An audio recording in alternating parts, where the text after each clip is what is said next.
آج ہم پاکستان کی شوگر انڈسٹری کے ایک کافی بڑے معاملے پر بات کر رہے ہیں۔ خبریں ہیں تقریباً 300 ارب روپے کے غیر معمولی منافع کی۔ جی ہاں، یہ بات پبلک اکاؤنٹس کمیٹی یعنی پی ایس سی کی بریفنگ میں سامنے آئی۔ بالکل، اور یہ سب تب ہوا جب چینی کی قیمتیں آپ دیکھیں آسمان سے باتیں کر رہی تھیں اور حکومت نے برآمدات کی اجازت بھی دی۔ جی، اسی وجہ سے تو یہ تحقیقات شروع ہوئی ہیں۔ تو آج ہم ذرا تفصیل سے دیکھیں گے کہ یہ اتنا بڑا منافع کیسے بنا، کون لوگ اس میں شامل ہیں اور اصل مسائل کیا ہیں۔ کوشش کرتے ہیں اس 300 ارب روپے کی گتھی سلجھانے کی۔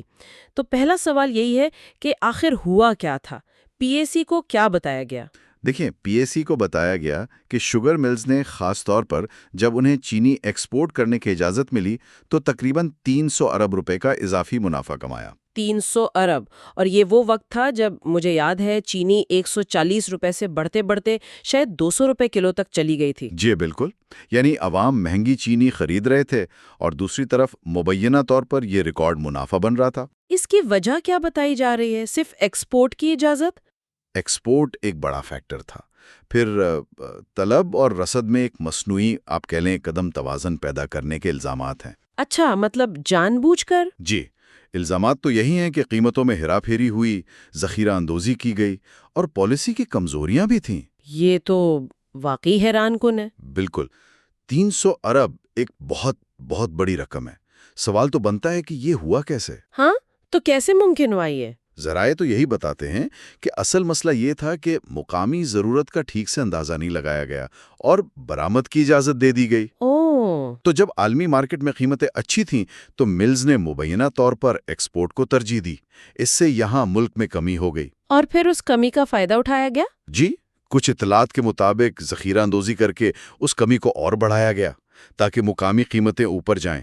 یہ ایک طرح سے ڈیمانڈ سپلائی کا کھیل لگتا ہے۔ لیکن الزامات یہ ہیں کہ یہ کھیل مطلب فیئر نہیں تھا۔ جی، الزامات یہی ہیں کہ میدان جان بوجھ کر ملز کے حق میں جھکایا گیا اور پالیسی کی سطح پر وہ بروقت فیصلے نہیں ہوئے یا نگرانی کمزور تھی۔ تو اس کھیل کے کھلاڑی کون ہیں؟ کون سی ملز، کون سے ادارے؟ کیا کوئی سیاسی پہلو بھی سامنے آیا ہے؟ جی، ذرائع میں کئی نام آ رہے ہیں۔ ایک تو بڑی شوگر ملز ہیں جیسے جے ڈی ڈبلیو شوگر ہے تانلیاں والا، حمزہ شوگر، تھل انڈسٹریز، المویز شوگر ملز۔ ان کا ذکر ہے کہ انہوں نے سب سے زیادہ فائدہ اٹھایا۔ اچھا، دوسری طرف سرکاری ادارے ہیں جو یا کو پالیسی بنانے میں شامل تھے یا اب تحقیقات کر رہے ہیں، جیسے خود پی ایس سی ہے، قومی اسمبلی کی کمیٹیاں، وزارت صنعت، وزارت غذائی تحفظ، F B R, S E C پی۔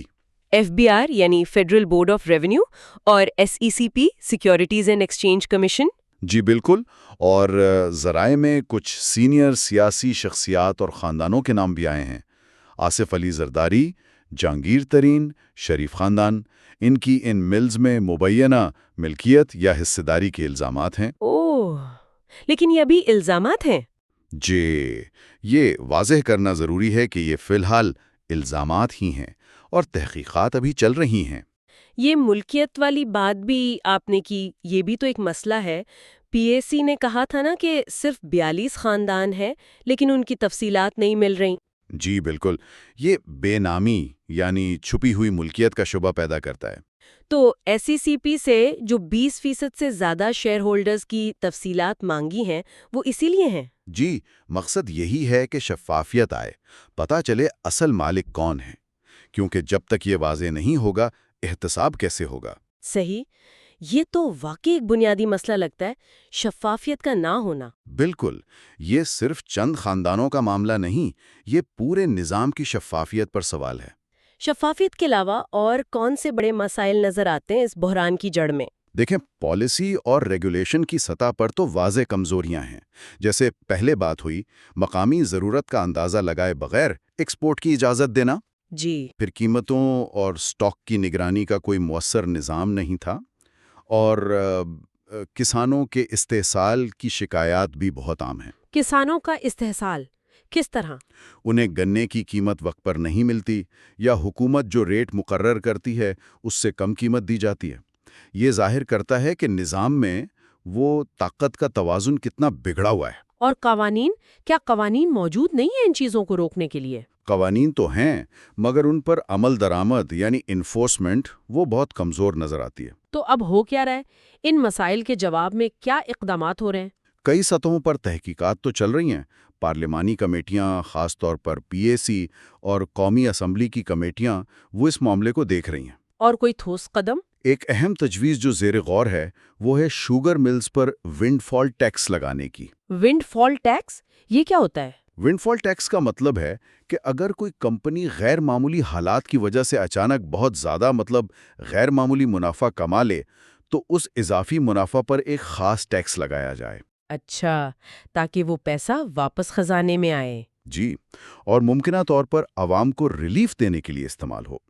اس کے علاوہ FBR، FIA، IB جیسے اداروں کو بھی کہا گیا ہے کہ وہ ذخیرہ اندوزی اور قیمتوں میں ہیرا پھیری کے خلاف زیادہ سختی کریں۔ ونڈ فال ٹیکس سننے میں تو ٹھیک لگ رہا ہے، لیکن کیا یہ آسان ہوگا لگانا؟ ملز مان جائیں گی؟ یہی تو اصل چیلنج ہے۔ ایک تو شفافیت لانے اور احتساب کرنے کی کوششوں کو ہو سکتا ہے سیاسی مزاحمت کا سامنا کرنا پڑے۔ اگر واقعی بااثر لوگ ملوث ہوئے تو؟ بالکل۔ دوسرا، ونڈ فال ٹیکس کی تجویز پر شوگر ملز ایسوسی ایشن یقیناً مزاحمت کرے گی۔ ہو سکتا ہے معاملہ عدالت میں چلا جائے یا ملیں پیداوار کم کرنے کی بات کریں، جس سے سپلائی اور قیمتیں پھر متاثر ہوں گی۔ جی، تو یہ ٹیکس لگانا اور وصول کرنا یہ ایک پیچیدہ کام ہوگا، اور اس دوران جب تک یہ سب چل رہا ہے عام آدمی پر مہنگائی کا بوجھ تو لگتا ہے رہے گا۔ تو مجموعی طور پر یہ ایک طرف صنعت کا منافع ہے، دوسری طرف عوام کی مشکلات، کسانوں کے حقوق ہیں، اور پھر حکومت کی ریگولیشن، ان سب کے درمیان ایک مشکل توازن بنانے کی کوشش ہے۔ بالکل، اور آخر میں ایک نکتہ میں سوچنے کے لیے چھوڑنا چاہوں گا۔ جی؟ یہ معاملہ صرف 300 ارب روپے یا چینی کی قیمت کا نہیں ہے۔ یہ اصل میں یہ دکھاتا ہے کہ ہمارے نظام میں بنیادی اصلاحات لانا کتنا مشکل ہے، خاص طور پر جب ملکیت کا ڈھانچہ اتنا پیچیدہ ہو اور مبینہ طور پر طاقتور لوگوں کے مفادات جڑے ہوں۔ تو کیا صرف موجودہ مالکان کو پہچان لینا یا ونڈ فال ٹیکس لگا دینا کافی ہوگا، یا پھر ہمیں پالیسی، ریگولیشن اور نفاذ کے پورے نظام میں گہری تبدیلیوں کی ضرورت ہے تاکہ مستقبل میں ایسے بحران نہ آئیں؟ یہ اصل سوال ہے۔